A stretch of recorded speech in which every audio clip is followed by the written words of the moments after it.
All right. So for those of you who are doing this, I'm going to keep this short. I'm not going to make you guys watch the whole thing because I think by now you've shown that you are able to do this stuff. But I just want to say that when you do this one, I want you to make sure that I'm going to set that to stroke and then make your stroke an easy color to see.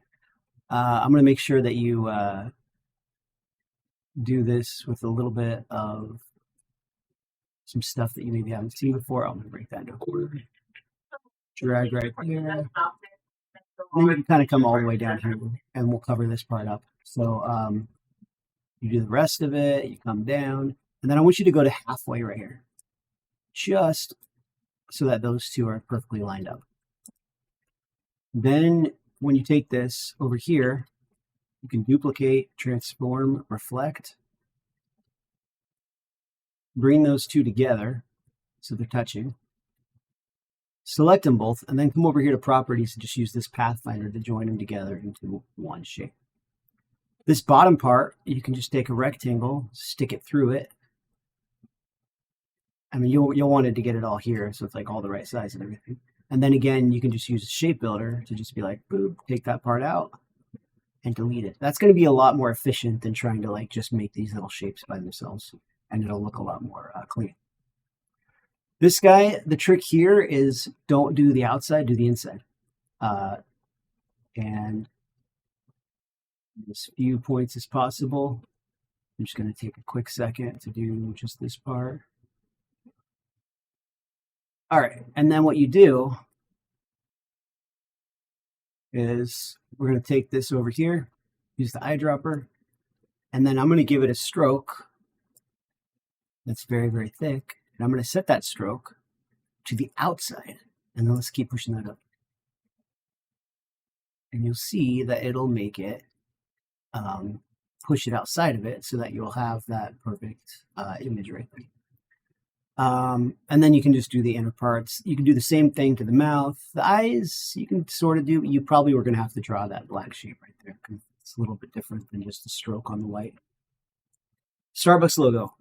The only thing different here is I would start with an ellipse for this section and kind of just build up on that. So let me take the stroke off, switch those,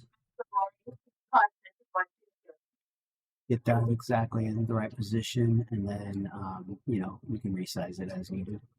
Then build from there. And so when you start to build these things, just make sure that you're touching that point right there. Oops.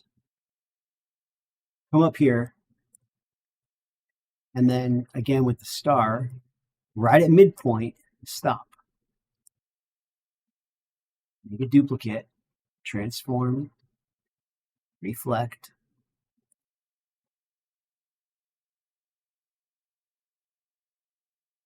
And if I select all three of these, I should be able to join them together. Oh, that didn't work. Let me just use the shape builder tool, and I'll just click a shape right there. And boom, we have that. So let's select it. So go.